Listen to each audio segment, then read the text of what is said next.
The alarm bells rang through the council chamber, a sound that had not been heard in 300 years. The great hall filled with representatives from 12 different species, each one moving quickly to their stations. Something was very wrong. Councillor Vrath stood at the center podium, his three eyes scanning the data that flowed across the holographic displays. He was old, even by his species standards, and he had never seen readings like this before. "The Sol system is dark," he announced, his voice carrying through the chamber. "Every monitoring station we have placed around human space reports the same thing. Nothing. No signals, no energy readings, no communications. It is as if the entire system has simply stopped existing." The chamber erupted in confused chatter. The humans had been watched carefully for the last 80 years, ever since they had discovered faster-than-light travel and started exploring beyond their own world. They were loud, energetic, and growing too quickly for the Council's comfort. Admiral Taeyang sat in his command chair aboard the colony ship Taeguk, watching Earth shrink in the rear displays. The blue planet grew smaller and smaller, until it was just a dot among countless others. He felt a heavy weight in his chest. This was home. This was where humanity had been born, grown, and learned to reach for the stars. But it was no longer safe. "All ships report ready, Admiral," said his first officer. "The last transport cleared Saturn's orbit 10 minutes ago." "We are the final ship," Taeyang nodded slowly. "Signal the fleet. Begin the jump sequence." He thought back to the day, 15 years ago, when Dr. Yuna had burst into the military headquarters with her discovery. She had been shaking, her face pale, holding a data chip like it might explode. "They have been watching us," she had said. "The Council. They have monitoring stations hidden in the asteroid belt, on our moon, even in low orbit around Earth. They have been recording everything we do, everything we say. And Admiral, I found their communications. They are planning to eliminate us." Back in the council chamber, Vrath continued his briefing. "We have debated the human question for many years. Some of you wanted to welcome them. Others wanted to observe them longer. But we all agreed on one thing. They were advancing too quickly. Their technology, their weapons, their expansion, all of it happening at a pace we have never seen before." He paused, letting his words sink in. "A species that reaches our level of technology in just 200 years, when it took us thousands, is dangerous. They do not follow our rules. They do not ask for permission. They simply do what they want." Another counselor stood up, her scales glittering under the chamber lights. "We voted. The decision was made. The human species represents a threat to galactic peace and order. They must be dealt with before they become too powerful to stop." Captain Minho piloted his small scout ship through the debris field that once held Earth's largest space station. The station was gone now. Dismantled piece by piece and loaded onto the colony ships, nothing remained but empty space and silence. He had volunteered to stay behind with the rear guard, making sure every human made it out safely. It was dangerous work. If the council came while they were still evacuating, there would be a fight, and humanity was not ready for that kind of war. "Taeguk, this is Scout 7, Minho said into his communicator. "Final sweep complete. No signs of council ships. All sectors clear." "Copy that, Scout 7, came the reply. "Return to the fleet. We jump in 30 minutes. Minho took one last look at Earth's moon. He had proposed to his wife there, at the first lunar colony, under the Earth's light shining through the dome. That colony was empty now, stripped of everything useful, left as a shell. The Council's fleet was massive. Ships from all 12 member species, each one bringing their best weapons and warriors. They traveled together through the space between stars, heading toward the Sol system with one purpose: to end the human threat before it could begin. On the flagship, Vrath studied the tactical displays. "How long until we arrive?" 2 days at current speed, his tactical officer replied. "And the humans?" "Still no change. The system remains dark. Our intelligence suggests they are trying to hide, perhaps preparing for our arrival." Vrath made a sound that might have been a laugh. "Foolish. Where do they think they can hide? We know every planet they have colonized, every station they have built. They are trapped in their own system.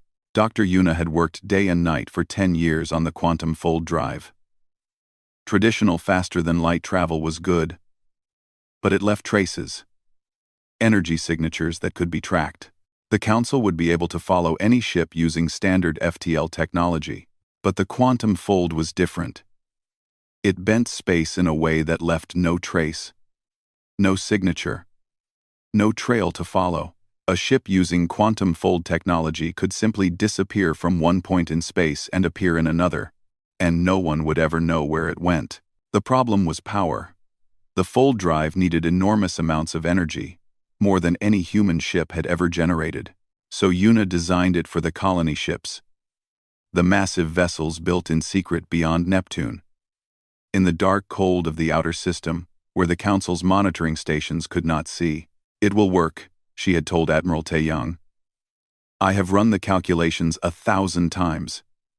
We can move the entire colony fleet, all at once, to the far side of the galaxy. By the time the Council realizes we are gone, we will be so far away they will never find us. The Council fleet dropped out of FTL at the edge of the Sol system. Vrath stood at his command station, expecting to see human ships scrambling to defend their home, expecting weapons fire and desperate communications begging for mercy. Instead, he saw nothing. Scan the system, he ordered. The sensors swept through space, looking for any sign of human presence. Minutes passed. Then hours. The reports came back one by one, and they were all the same. Empty. Earth's orbital stations, empty. Mars colonies, empty. The asteroid belt mining facilities, empty. Jupiter's moons, empty. Every human settlement, every ship, every base, all of them abandoned. This is impossible, Vrath said, staring at the displays. There were billions of humans. Where did they go? His tactical officer looked up from his console, confusion clear on his face. Sir, it is not just the humans. They took everything. The stations are not just empty. They have been completely stripped.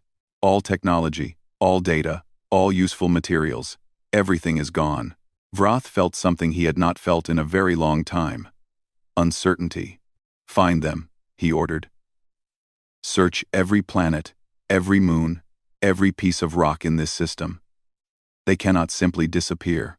But as the Council ships spread out across the Sol system, beginning their search, one thing became very clear. The humans were gone, and they had taken their whole civilization with them. Admiral Taeyang stood on the bridge of the Taeguk, looking at the new stars through the forward view screen. They had jumped 3 times already, each jump taking them farther from home, farther from the Council, farther into the unknown. Admiral, Dr. Yuna said, standing beside him. All colony ships report successful jumps. 0 casualties. We made it. Taeyang nodded, but he did not smile. They will look for us. Let them look, Yuna replied. We left them nothing to find. No trail. No clues. No breadcrumbs. We are ghosts now. Behind them, in the vast darkness of space, 3,000 human ships continued their journey toward a new home, toward a new future, toward freedom. The Council had come to destroy humanity, but they had come too late. The humans had already left. 3 months had passed since the Council fleet arrived at the empty Sol system. 3 months of searching, scanning, and finding nothing. Councillor Vrath sat in his private quarters, reading reports that all said the same thing. No trace of humanity. It was impossible. Billions of people could not just vanish. Ships left trails. Energy signatures could be tracked. Even if the humans had somehow escaped, they would need to leave evidence behind, but there was nothing. Counselor, his aide said, entering the room. We have found something. A signal from a system 12 light-years from Sol. Vrath stood up quickly. The humans?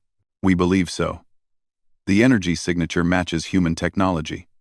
It appears to be an evacuation site. Finally, a lead. Vrath ordered the fleet to move immediately. Hope filled the ships as they jumped toward the signal. They would find the humans, and they would finish what they had started. But when they arrived, they found another abandoned station. This one looked like it had been used recently. There were signs of ships docking, supplies being loaded, even some equipment left behind. The Council's scientists studied everything carefully. This station was used exactly 47 days ago, one scientist reported. The humans were here. We can tell from the radiation signatures, and the waste heat still present in the station's core. Where did they go? Vrath demanded. Unknown, Counselor. There is no trail. They left another false signal pointing toward a different system. But our analysis suggests it is another decoy. Hana smiled as she watched the Council fleet appear on the long-range sensors, exactly where she predicted they would. She was 40,000 light-years away, safe in the new human colonies, but she still monitored the tracking devices her team had left behind. They found the second site, she reported to Commander Hyun. Just like we planned. Hyun nodded. He was an old soldier, gray-haired and tired, but his eyes were still sharp. How many decoy sites did we prepare? 47. Hana replied. Each one leads to another. Each one looks like we were just there and just left. It will take them years to check them all. 70. Good, Hyun said. The longer they waste time chasing ghosts, the more time we have to establish ourselves here. The Council fleet spent the next 6 months jumping from system to system, following false trails and empty signals. Each site they found looked promising. Each one had signs of recent human activity, and each one led nowhere. Frustration grew among the Council members. Some wanted to give up the search. Others insisted they continue. Arguments broke out in the Council chamber. The unity they once had slowly falling apart. This is a waste of resources, one counselor shouted. We have been hunting phantoms for months. Perhaps we should accept that the humans are gone and return to our own territories. Accept? Vrath roared back. Accept that an inferior species outsmarted us? Accept that they escaped justice? Never. But privately, Vrath was beginning to doubt. The humans had planned this too well. Every step the Council took seemed to be predicted, accounted for, turned against them. Ji-won stood in the ruins of what used to be Earth's largest data center. The building was empty now. All the servers and computers removed and taken to the colony ships, but the Council did not know what else was here. Before leaving, Ji-won had planted special devices throughout the abandoned human facilities. These devices would activate when the Council arrived, creating false energy readings and fake signals. They were designed to look exactly like recent human activity. It is beautiful, she had told her team. They will think they are close to catching us. They will think we are just ahead of them, just out of reach. But really, we were never there at all. One of her team members had asked, what if they figure it out? Ji-won had smiled. By the time they figure it out, we will be so far away, it will not matter. The Council's intelligence division worked around the clock, trying to find patterns in the false trails. They studied every piece of equipment left behind, every energy signature, every possible clue. Counselor, the Chief of Intelligence reported, we have made a disturbing discovery. The humans did not just leave. They planned this exodus for decades. We have found evidence of massive construction projects in the outer Sol system, hidden from our monitoring stations. We believe they built colony ships there, large enough to carry millions of people each. Vrath listened carefully. How many ships? How many ships? We estimate at least 3,000, possibly more. 3,000 ships, each carrying millions of people. The scale was staggering.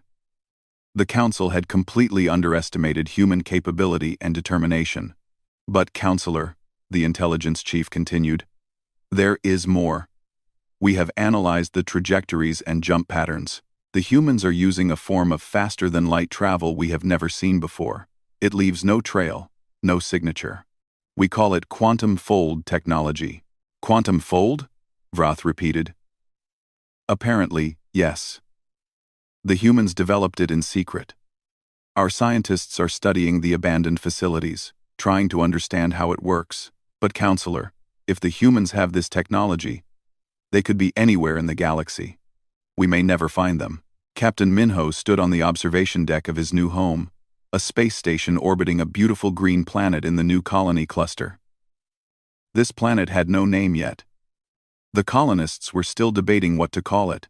He thought about the old days, the days of fear when humanity lived under the Council's shadow. They had known for years that the Council was planning to eliminate them.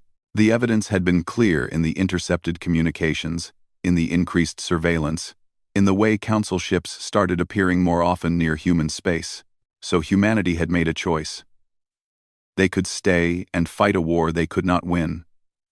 Or they could leave and find a new home where they could live in peace. The decision had not been easy.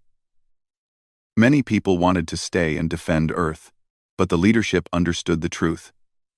The Council was too powerful, too numerous. Humanity was one species against 12. The math was simple. Better to live as free people in exile than to die as slaves on Earth, Admiral Taeyang had said. And the people had listened. Back in Council space, tensions continued to rise. Some member species started questioning the entire mission. Why were they spending so much time and resources hunting humans who were clearly gone? We have our own problems, one counselor argued. Pirates in the outer sectors, trade disputes, internal conflicts. And we are wasting our fleet chasing a species that wanted nothing more than to be left alone. But Vroth would not listen. He had convinced the Council to authorize the elimination of humanity.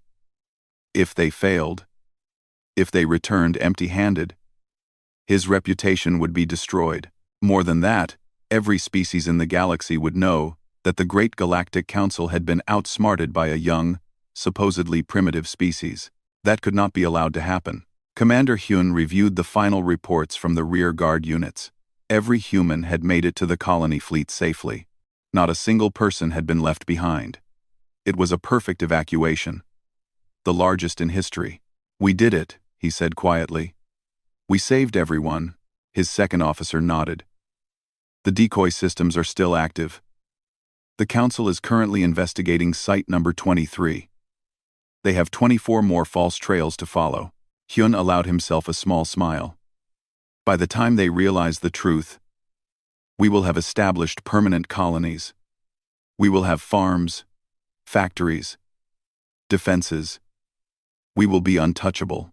The Council fleet continued their search, growing more desperate with each empty site they discovered. Morale among the crew was low.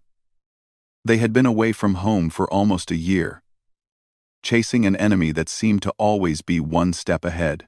And in the silence of deep space, 3,000 human ships continued building a new civilization, far beyond the Council's reach, free to choose their own destiny. The Council had come to destroy humanity, but they had come too late. The humans had already left, and they had taken everything with them, leaving nothing but empty buildings and broken dreams of conquest behind.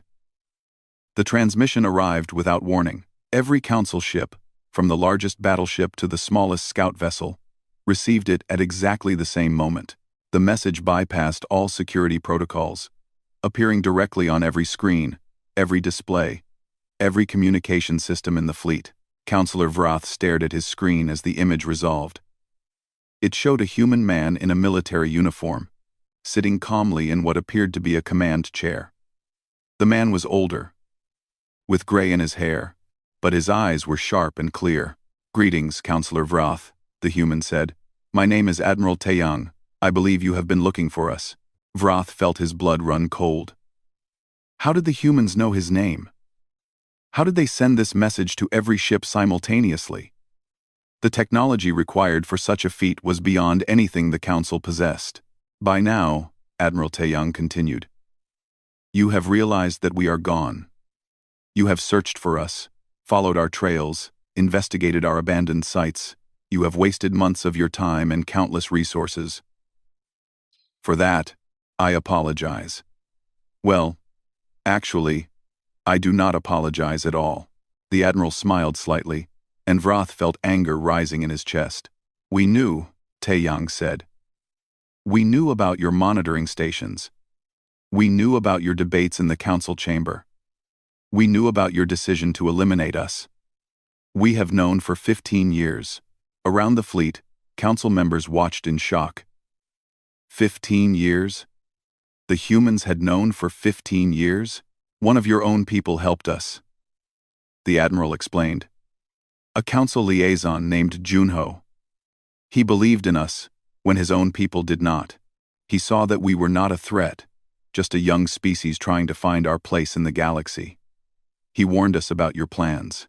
Vroth's aide immediately began searching records for anyone named Junho. If this was true, if one of their own had betrayed the council, there would be consequences. We had a choice, Admiral Taeyang continued. We could stay and fight. We could build weapons, prepare for war, meet your fleet with violence. Many of our people wanted that. They wanted to defend Earth, to make you pay for threatening us. The Admiral paused, his expression becoming serious. But we chose differently. We chose to leave. We chose peace over war, survival over revenge. We built our colony ships in secret, in the cold dark beyond Neptune, where your sensors could not reach. We prepared for 50 years, planning every detail, making sure every human could be evacuated safely. Dr. Yuna sat in her laboratory on the colony ship, watching the transmission on her own screen. She had written parts of this message, helping the Admiral find the right words, words that would make the Council understand what they had done. You want to know where we are, Taeyang said. You want to find us, capture us, perhaps destroy us, as you originally planned. I will tell you this. We are far away. Farther than you can imagine. We have found something wonderful. Something your council has never discovered despite ruling the galaxy for thousands of years. He leaned forward slightly. We have found a place where we can be free. A place with dozens of habitable worlds, rich resources, and no one to tell us we are advancing too quickly or breaking rules we never agreed to follow. The transmission changed, showing images of beautiful planets with blue oceans and green forests, space stations under construction, human children playing in colony gardens under alien suns. This is our new home, the Admiral said. And before you think about searching for it, let me save you the trouble. These images show our location from 6 months ago. We have already moved on. You see, our quantum fold technology allows us to travel in ways you cannot track, cannot follow, cannot comprehend. Sora, the diplomat who had helped draft the message, watched nervously. This was the crucial part, the section that would either make the Council understand or make them more determined to hunt humanity down. I want to thank you, Admiral Taeyang said, and his tone became almost gentle. Thank you for teaching us an important lesson. You taught us that the galaxy is not ready for peace. You taught us that no matter how peaceful we tried to be, no matter how much we followed your rules, you would always see us as a threat. He stood up, the camera following him as he walked to a viewport showing stars beyond. You taught us that we cannot trust alien civilizations to treat us fairly. You taught us that we must rely on ourselves, on our own strength, on our own unity. And for that education, harsh as it was, we are grateful. The Admiral turned back to face the camera. We are not your enemies. We never were. We just wanted to live, to grow, to explore the universe in peace. But you could not allow that. You saw our potential and feared it. Yunji, the xenobiologist who had studied council species for years, had contributed data to this part of the message. She had identified exactly how to explain humanity's departure in terms the Council would understand. We know your weaknesses, Taeyang said calmly. We studied you as carefully as you studied us. We know your fleet coordination is slow. We know your member species argue constantly. We know your technology has not advanced significantly in 500 years because you are too comfortable, too certain of your superiority. He paused, letting that sink in. If we wanted war, we could hurt you. Our technology is already beyond yours in many ways. Our quantum fold drives, our automated manufacturing, our artificial intelligence systems, all of it surpasses what you have achieved. But we do not want war. We want to be left alone. The transmission showed coordinates. a specific location in space. These coordinates will show you where we were 3 months ago. You will find one of our way station facilities. It has been completely cleared out. But you will see proof that we were there. You will also see evidence of our capabilities. Evidence that should make you think very carefully about whether continuing to hunt us is wise. Counselor Vrath ordered the fleet to jump to the coordinates immediately. He had to know what was there, had to see this evidence for himself. When they arrived 2 days later, they found the way station. It was massive, far larger than anything the Council had ever built. And it was completely destroyed. But not by weapons. It had been carefully dismantled, every useful piece removed, and the rest collapsed in on itself. Counselor, the science officer reported, the scale of this facility is incredible. Based on the support structures, we estimate it could dock 50 capital ships simultaneously. The power generation systems, though removed, left behind signatures suggesting output levels we cannot match. Vrath walked through the wreckage using a remote probe, seeing the evidence with his own eyes. The humans had built this in secret, used it, and then destroyed it so thoroughly that nothing useful remained. On one wall, they found a message written in glowing letters. It was in the Council's own language, perfect and grammatically correct. You came too late. We were already gone. Do not look for us. Do not follow us. Leave us in peace. And we will leave you in peace. This is our only warning. Below the message was a signature. Admiral Taeyang. Back on the flagship, Vrath received another report. Counselor, we have identified the traitor.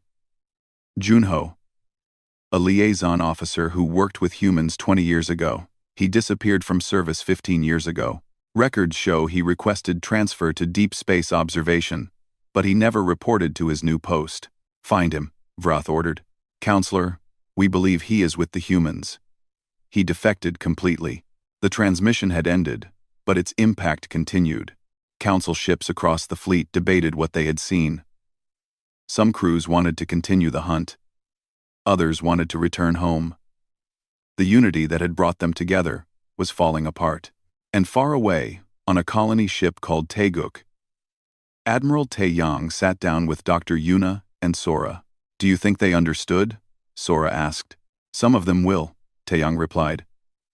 Some of them will realize that hunting us is pointless and dangerous. Others will keep looking out of pride.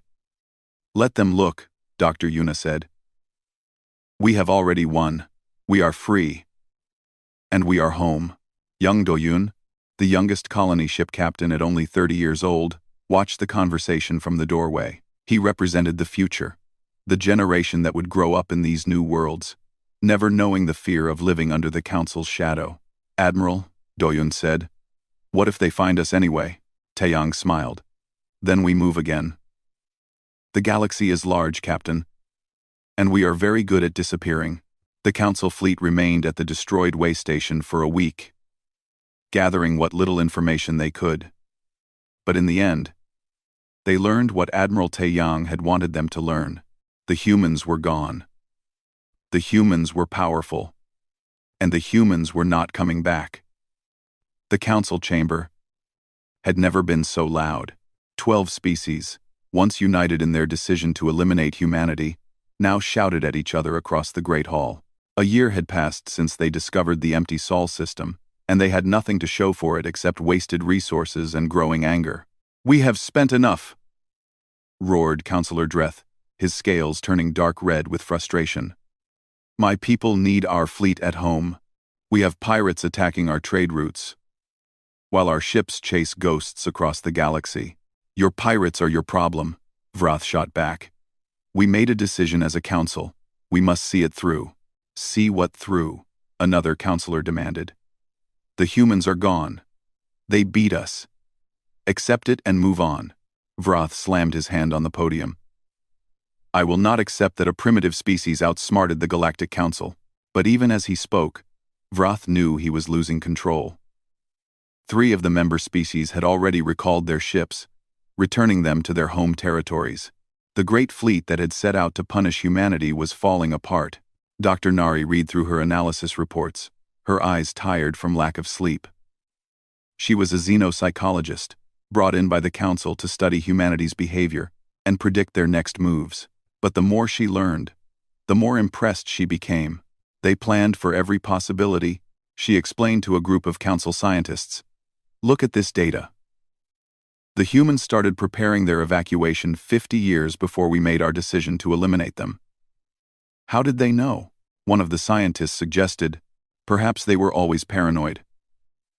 Perhaps they saw threats that did not exist. No, Nari said firmly. They saw us clearly. They understood that we would never accept them as equals. They predicted our behavior better than we predicted theirs. She pulled up another report. And look at this economic analysis. Human trade accounted for 15% of total galactic commerce. 15%. In just 80 years, they became one of our most important trading partners. Their disappearance has caused a recession in 4 sectors. The scientist looked surprised. I did not know that. Neither did most of the Council, Nari replied. We were so focused on seeing humans as a threat that we ignored how much we had come to depend on them. Junho sat in a small apartment on one of the human colony worlds, looking out at the sunset. The sky was purple here, not blue like Earth, but it was beautiful in its own way. He was the only non-human in the entire colony cluster, and he had never felt more at home. A knock on his door brought him back from his thoughts. It was Admiral Tae-young. May I come in? The Admiral asked. Of course, Junho replied. This is your colony, not mine. I am the guest here. They sat together. 2 old friends who had made impossible choices. Junho had given up everything to warn humanity about the Council's plans. His career, his family, his entire life among his own people. Do you regret it? Tae-young asked quietly.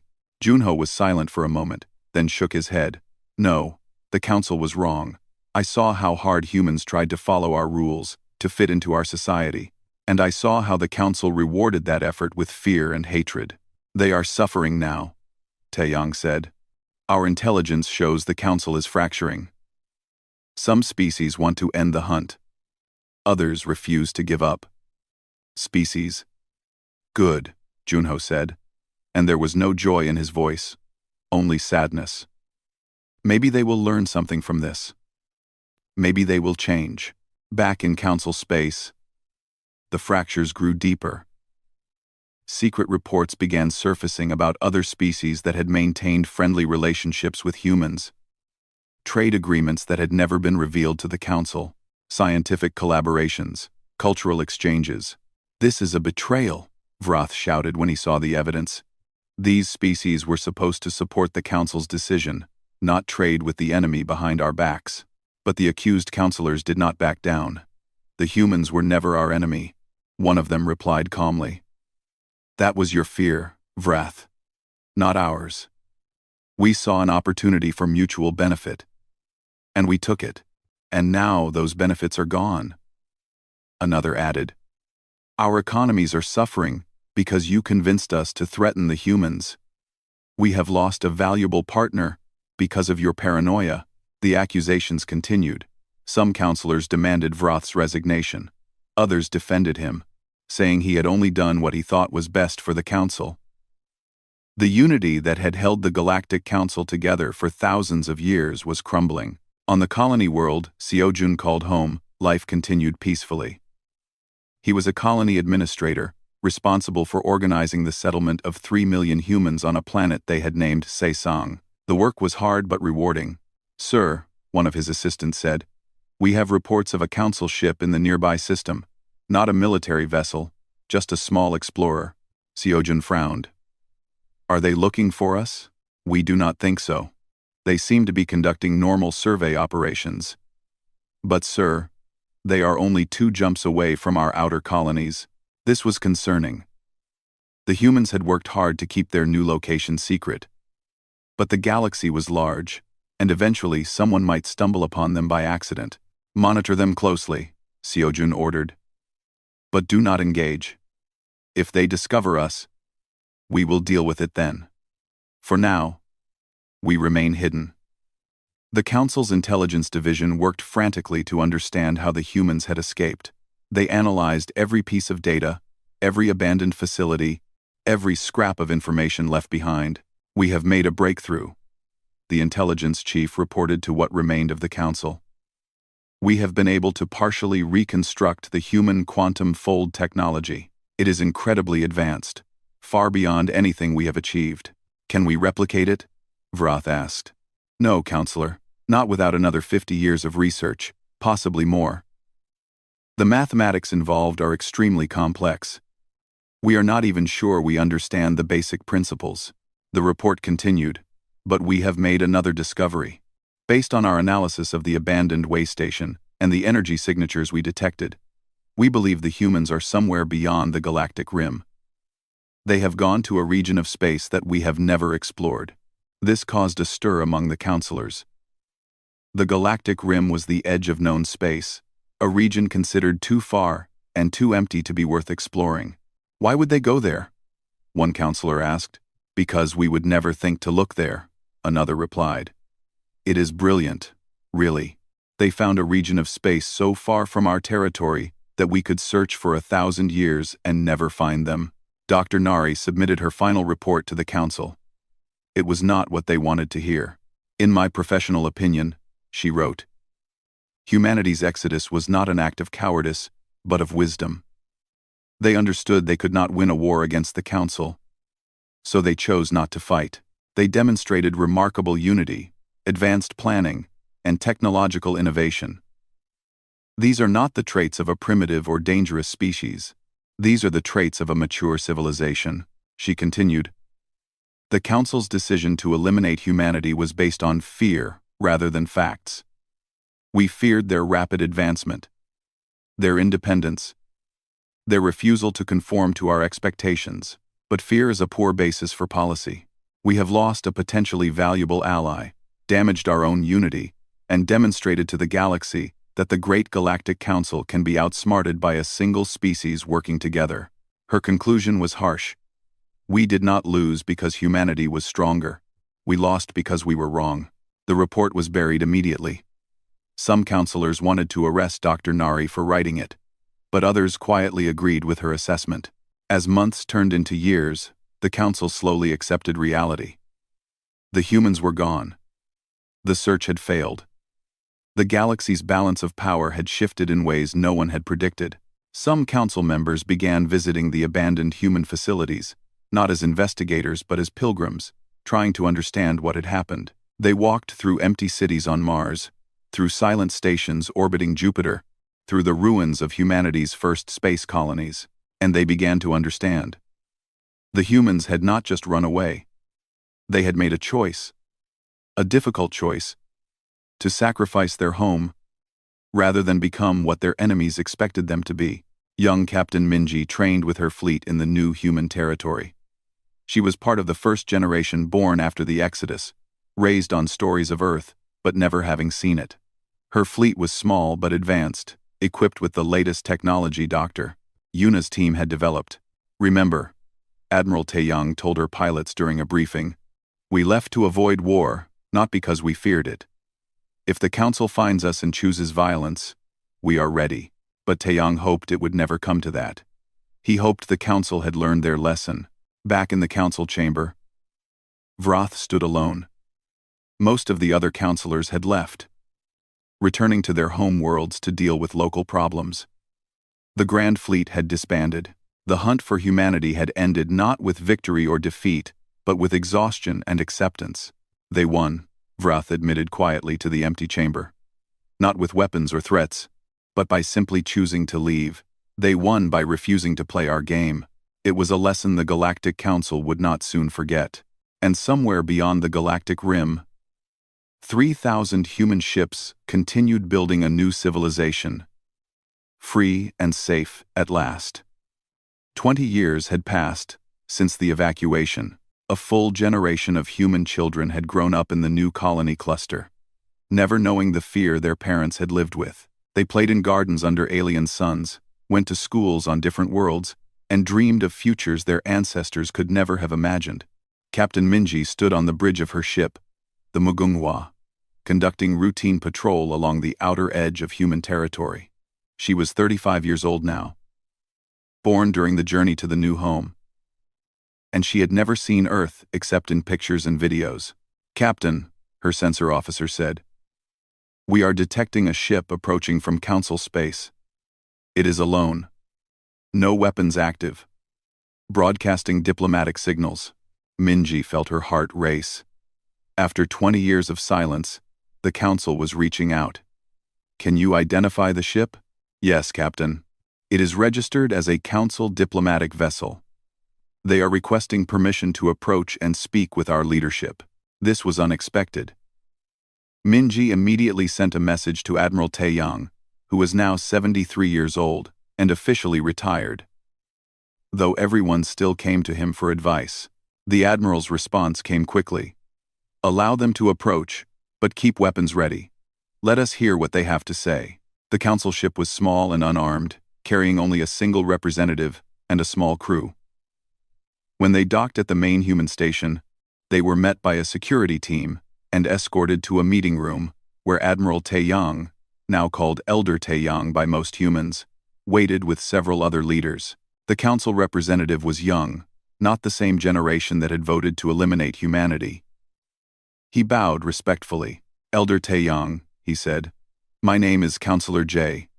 I come with a message from the Galactic Council, and more importantly, with a request for help." Taeyang gestured for him to sit. "We are listening." "Are listening," Counselor J explained the situation. 20 years ago, the Council made a terrible mistake. We allowed fear to guide our decisions. We tried to eliminate a species that had done nothing wrong except grow and prosper. We have paid for that mistake. He activated a holographic display showing current Council space. Large sections were marked in red. A new threat has emerged from beyond the southern rim. We call them the Swarm. They are not like us, not biological, not technological, in the way we understand. They consume entire worlds, taking everything and leaving nothing behind. They have destroyed 6 of our colonies in the past 2 years. Taeyang studied the display carefully. "Why come to us? You have 12 member species with powerful militaries." "Because," Jay said quietly, "we are losing.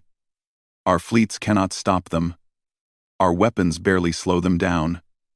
We have tried everything, and nothing works. But we have heard rumors that humanity has continued to advance, to develop new technologies. We come not as conquerors but as beggars, asking for help." The room was silent. Many of the human leaders wanted to refuse immediately. Why should they help the Council that had tried to destroy them? But Elder Taeyang thought differently. "Show me everything you know about this swarm." For the next 3 hours, Counselor J shared all the data the Council had gathered. Dr. Yuna, now head of the Human Research Division, analyzed the information with her team. When she returned to the meeting room, her expression was serious. "This is real," she said. "The swarm is a genuine threat. If they continue unchecked, they will eventually consume the entire galaxy, including our territory." Taeyang nodded slowly. He had expected this. "How long do we have?" "At their current rate of expansion, they will reach our colonies in approximately 15 years. Probably less if they speed up." The meeting ended with Counselor J being asked to wait while the human leadership discussed the situation. The debate was intense. "Why should we help them?" one leader argued. "They tried to kill us." "Because it is the right thing to do," another replied. "We did not leave to become isolated. We left to be free. There is a difference." Seo Jun, now the chief administrator of all human colonies, spoke up. "If we refuse to help, we are no better than they were. We become exactly what they feared. A selfish species that only cares about itself." Young Yuna, a child of 12 named after the famous Dr. Yuna, sat in her classroom learning about Earth. The teacher showed them videos of the old world, explaining why humanity had left. "We did not leave because we were weak," the teacher said. "We left because we were smart. We chose life over death, peace over war. And now, We are stronger than we ever were on Earth. One student raised her hand. Will we ever go back to Earth? Maybe someday, the teacher replied. But this is our home now. These worlds, these stars, this is where we belong. Back in the meeting room, Elder Taeyang had made his decision. When Counselor J was brought back in, the Admiral looked at him with eyes that had seen too much history. We will help you, Taeyang said. Not because we owe you anything. Not because we have forgiven what you tried to do to us. We will help because it is right, and because the swarm is a threat to all life, not just Council species. Counselor J looked like he might cry. Thank you so much. But there are conditions, Taeyang continued. First, the Council will formally apologize for their attempt to eliminate humanity. Second, they will recognize our sovereignty and independence. Third, they will establish trade agreements with us as equals. And fourth, once this crisis is over, we will have a seat on the Council if we choose to take it. Jay nodded immediately. I have authorization to agree to all of those terms. Captain Minji received her orders 3 days later. She was to lead a joint Human Council task force against the swarm. It was a position of great responsibility, and she was nervous. You can do this, Elder Taeyang told her when they met before she departed. You represent everything humanity has become. Strong, capable, and choosing to help even when we do not have to. What if the Council betrays us? Minji asked. Then we leave again, Taeyang replied with a slight smile. We are very good at disappearing, but I do not think they will betray us this time. They have learned their lesson. The joint fleet assembled at a neutral location. Human ships, sleek and advanced with their quantum fold drives, met with Council vessels. Older but still powerful, it was a strange sight. These two forces that had almost gone to war now standing side by side. Minji addressed both fleets over the communication channel. We are here for one purpose: to stop the swarm. We are not here as humans or Council species. We are here as defenders of life. Whatever has happened in the past, today we fight together. The battle against the swarm was hard. It took 3 years of constant fighting, of losses and victories, of learning to work together despite old wounds, but slowly, the combined fleet began to push the swarm back. Human technology made the difference. The quantum fold drives allowed for rapid repositioning. Human artificial intelligence helped predict swarm movements. Human weapons, designed with newer understanding of physics, actually damaged the swarm in ways Council weapons could not, but it was the cooperation that truly mattered. Council species provided numbers and experience. Humans provided innovation and adaptability. Together, they were far stronger than either could have been alone. 5 years after the first meeting, the swarm was finally contained and pushed back beyond the galactic rim. The crisis was over. The galaxy was safe. At a great ceremony on one of the Council's central worlds, Counselor J stood before representatives from all species, including a large human delegation. 20 years ago, he said, the Council made a choice based on fear. We tried to destroy humanity because we were afraid of what they might become. Today, we know what they became. Our saviors. They had every reason to refuse our request for help, but they chose compassion over revenge. He turned to Elder Taeyang, who stood with Captain Minji and Dr. Yuna. The Galactic Council formally apologizes for the wrongs committed against humanity. We were unjust, we were cruel, and we were wrong. We hope, with time, you can forgive us. Elder Taeyang stepped forward. At 78, he was old, but his voice was still strong. We accept your apology. Not because we have forgotten what you tried to do, but because we choose to move forward rather than live in the past. He paused, looking out at the assembled representatives. When your fleet came to Sol System to eliminate us, you came too late. Not just because we had already left, but because, by the time you arrived, we were already who we needed to be. We were united. We were prepared. And we knew our own worth. The old admiral smiled. You tried to destroy us because you saw us as a threat. Instead, you taught us to be strong. You taught us to work together. You taught us that we could not depend on others for our survival. And in teaching us those lessons, you created exactly what you feared. But you also created something else. A species that chooses to help even when we do not have to. Later that evening, Minji walked through the gardens of the council's central station with young Yuna, who was now 17 and studying to become an engineer like her namesake. Do you think we did the right thing? Yuna asked, helping them after what they tried to do. Minji thought about it carefully. I think we did the human thing. We did not let their past actions change who we are. That is our strength. Will we go back to Earth someday? Maybe, Minji replied. But Earth will always be there, waiting. Right now, we have new worlds, new homes, new futures to build. And this time, we build them as equals, not as subjects. In the old Sol system, Earth still orbited the Sun, empty and waiting. The Council had offered to help humanity resettle their homeworld. But most humans were not interested. The new colonies were home now, but some went back. Small groups who wanted to maintain the old world, to keep it ready for future generations. They walked through the empty cities, tended the parks, and kept the lights on. Will humans ever live here again? A visitor asked one of the caretakers. Perhaps, the caretaker replied, but even if they do not, Earth will always be important. It is where we began. It is where we learned who we were. And it is the place we left to save ourselves. Elder Taeyang returned to the colonies, his mission complete. He sat in his garden, looking up at the alien stars, thinking about the journey humanity had taken. They had been threatened with extinction. They had abandoned their home. They had hidden in the darkness beyond the galactic rim.